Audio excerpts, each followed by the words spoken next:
ನಮ್ಮ ಹಿಂದೂ ಸಂಸ್ಕೃತಿಯಲ್ಲಿ, ಹಿಂದೂ ಅಂತ ಹೇಳೋದಿಲ್ಲ, ಯಾಕಂತಂದ್ರೆ ಮುರಳಿಲ್ ಕೂಡ ಬಾಬಾ ಹೇಳಿದ್ದಾರೆ, ಇದು ಹಿಂದೂ ಅಲ್ಲ, ಇದು ಭಾರತ.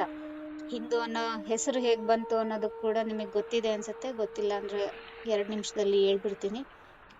ಸಿಂಧೂ ನದಿ ತಪ್ಪಲಲ್ಲಿ ಜಾಗೃತಿಯ ಹೊಂದಿದ್ದಂಥ ನಾಗರಿಕತೆ ನಮ್ದು. ಬ್ರಿಟಿಷರು ಇಲ್ಲಿ ಬಂದಾಗ ಸಿಂಧು ಅಂತ ಹೇಳಕ್ ಬರ್ತಿರ್ಲಿಲ್ಲ. ಇಂದು ಅನ್ನೋರು, INDU, ಇಂಡು ಅನ್ನೋರು ಆಯ್ತು ಇಂಗ್ಲಿಷಲ್ಲಿ.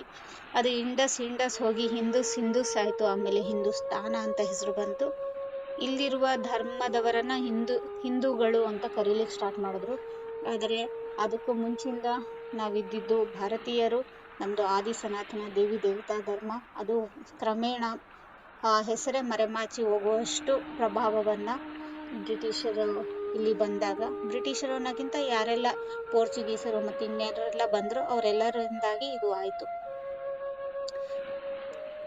ನಮ್ಮ ಸಂಸ್ಕೃತಿಯಲ್ಲಿ ಒಂದು ಮಾತಿದೆ, ಎಲ್ಗಾರು ಹೊರಗಡೆ ಹೋದಾಗ ಹೋಗ್ ಬರ್ಲಾ ಅಂತ ಹೇಳ್ತೀವಿ, ಅಥವಾ ಹೋಗ್ಬಿಟ್ಟು ಬರ್ತೀನಿ ಅಂತ ಹೇಳ್ಬಿಟ್ಟು ಹೋಗ್ತಾರೆ. ಈಗಿನ ಕಾಲದಲ್ಲಿ ಹಾಯ್ ಬಾಯ್ ಅಂತ ಹೇಳ್ತಾರೆ. ಬಾಯ್ ಹೋಗ್ಬರ್ತೀನಿ ಅನ್ನೋ ಮಾತೇ ಬರಲ್ಲ, ಬಾಯ್ ಅಂತ ಹೇಳ್ತಾರೆ. ಈಗ ಮಕ್ಕಳಿಗೆ ನಾವು ಅಥವಾ ಯಾರಿಗೇ ಆಗ್ಲಿ ದೊಡ್ಡವ್ರಿಗಾಗ್ಲಿ ಕಲಿಸೋಣ, ಹೋಗ್ಬಿಟ್ಟು ಬರ್ತೀನಿ ಅನ್ನೋದನ್ನೇ ಹೇಳ್ಬೇಕು ಅಂತೇಳಿ. ಇದರಲ್ಲಿ ಒಂದು ರಹಸ್ಯ ಇದೆ. ಅದೇನಂದ್ರೆ, ಇಡೀ ಬ್ರಹ್ಮಾಂಡ ನಾವು ಆಡೋ ಪ್ರತಿ ಮಾತನ್ನು, ಸಂಕಲ್ಪಗಳನ್ನು ಕೇಳಿಸ್ಕೊಳತ್ತೆ, ಮತ್ತೆ ಅಸ್ತು ಅಂತ ಹೇಳುತ್ತೆ. ಅಂದ್ರೆ ನಾವು ಏನ್ ಹೇಳ್ತೀವೋ ಅದನ್ನ ನಮ್ಗೆ ಹಿಂತಿರುಗಿಸಿ ಕೊಡುತ್ತೆ.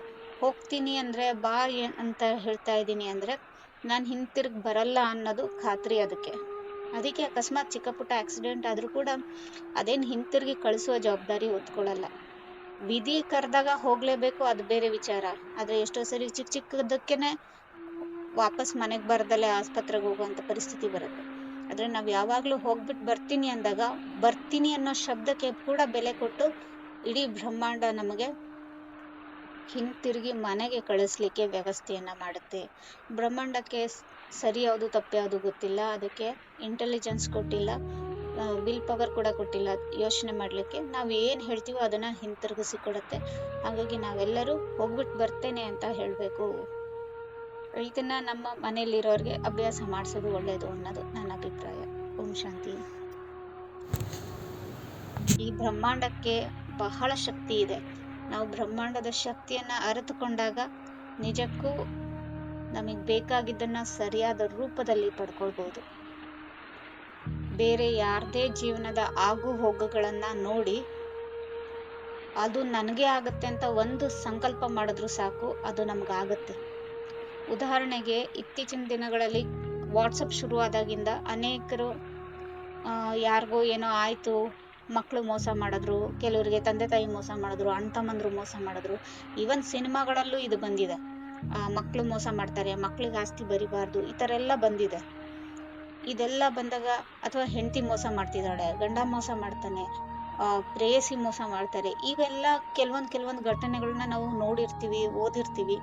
ಇದು ನೋಡಿದ ತಕ್ಷಣನೇ ನಮ್ಮ ಮನಸ್ಸಿನಲ್ಲಿ ಒಂದು ಅಕಸ್ಮಾತ್ ಸಂಕಲ್ಪ ಬಂದ್ರೆ, ಹೌದಪ್ಪ ಈಗಿನ ಕಾಲದಲ್ಲಿ ಮಕ್ಳನ್ನ ನಂಬಾರ್ದು, ಗಂಡಸ್ರನ್ನ ನಂಬಾರ್ದು, ಹೊರಗೆ ಹೋದಾಗ ಏನ್ ಮಾಡ್ತಾರೋ ಏನೋ, ಅಥವಾ ಹೆಣ್ಮಕ್ಳನ್ನ ನಂಬಾರ್ದು, ಈ ತರ ಎಲ್ಲ ಬರ್ಕೊಂಡಿವಿ ಅಂದಾಗ ನಿಜಕ್ಕೂ ಒಂದ್ ಕಡೆ ಆ ಒಂದು ಸಿಚುಯೇಷನ್ ನಮ್ ಜೀವನದಲ್ಲಿ ಬರ್ಲಿಕ್ಕೆ ಸ್ಟಾರ್ಟ್ ಆಗತ್ತೆ. ಇಲ್ಲ ಅಂದ್ರೆ ಸುಮ್ನೆ ಅನುಮಾನ ಮಾಡಿ ಅದು ಬರೋ ಹಂಗೆ ಏನೋ ಒಂದ್ ಮಾಡ್ಕೊಂಡ್ಬಿಡ್ತೀವಿ. ಅಂದ್ರೆ ಆ ಸಂಬಂಧದಲ್ಲಿ ಇರ್ಬೇಕಾದಂಥ ಸಾಮರಸ್ಯ ಹೊರಟೋಗ್ಬಿಡುತ್ತೆ.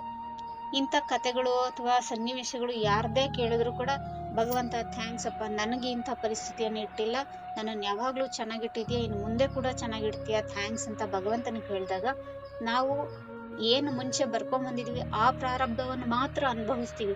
ಇಲ್ಲ ಅಂದ್ರೆ ಇಂಥ ಸಂಕಲ್ಪಗಳು ನನಗೂ ಹಿಂಗೆ ಆಗ್ಬಿಟ್ರೆ ಅಂತ ಸಂಕಲ್ಪ ಹಾಕಿದಾಗ ಇದು ಹೊಸಾದ್ ಬರ್ಕೋತಾ ಇದೀವಿ, ಇಂಥ ಸಂಕಲ್ಪಗಳು ಹೊಸಾದ್ ಬರ್ಕೋತೀವಿ, ಮತ್ತೆ ಅದು ಆಗೋ ರೀತಿ ಆಗುತ್ತೆ. ಈ ಬ್ರಹ್ಮಾಂಡನ ನಾವು ಚೆನ್ನಾಗಿ ಬಳಸ್ಕೊಳ್ಳೋದನ್ನ ಕಲಿಬೇಕು. ಇಲ್ಲ ಅಂದ್ರೆ ತಪ್ಪಾಗಿ ನಮ್ಮ ಡ್ರಾಮಾವನ್ನ ರಚಿಸ್ಕೊಂತ ಹೋಗ್ತೀವಿ. ಆಮೇಲೆ ನಂಗೆ ಯಾಕೆ ಹಿಂಗಾಯ್ತು, ಅವ್ರಿಗಾಗಿತ್ತು ನನಗೂ ಹಿಂಗೆ ಆಯ್ತು, ನನ್ಗೆ ಗೊತ್ತಿತ್ತು ಹಿಂಗೆ ಆಗತ್ತೆ ಅಂತ ಹೇಳಿ ಅಳ್ಕೊಂತ ಕುತ್ಕೊಳ್ಳೋ ಪರಿಸ್ಥಿತಿ ಬಂದ್ಬಿಡತ್ತೆ. ಹಾಗಾಗಿ ಸದಾ ಶುಭ ಸಂಕಲ್ಪದಲ್ಲೇ ಇರ್ರಿ ಅಂತ ಬಾಬಾರವರು ಅದಕ್ಕೋಸ್ಕರ ಹೇಳೋದು. ಈವನ್ ಜ್ಞಾನದಲ್ಲಿರೋರ್ಗೆ ಯಾರಿಗೋ ಏನೋ ತೊಂದರೆ ಆಯಿತು, ಆರೋಗ್ಯದ ಸಮಸ್ಯೆ ಬಂತು, ದಾದಿಯವ್ರಿಗೆಲ್ಲ ಹಂಗಾಗಿತ್ತು, ನಮಗೂ ಇನ್ನೇನು ಆಗೋದೆ, ಅವ್ರ ಮುಂದೆ ನಾವೇನು ಅನ್ನೋಂಗೂ ಇಲ್ಲ. ಅವ್ರಿಗಾಗಿತ್ತು ಪರವಾಗಿಲ್ಲ, ನಮ್ಗಾಗ್ಲೇಬೇಕಂತೇನಿಲ್ಲ. ನಮ್ದು ಬೇರೆ ರೀತಿಯಿಂದಾಗಿ ಕೂಡ ಆ ಕರ್ಮ ಕಳೀತಾ ಇರ್ಬೋದು, ನಮಗೆ ಗೊತ್ತಿಲ್ಲ.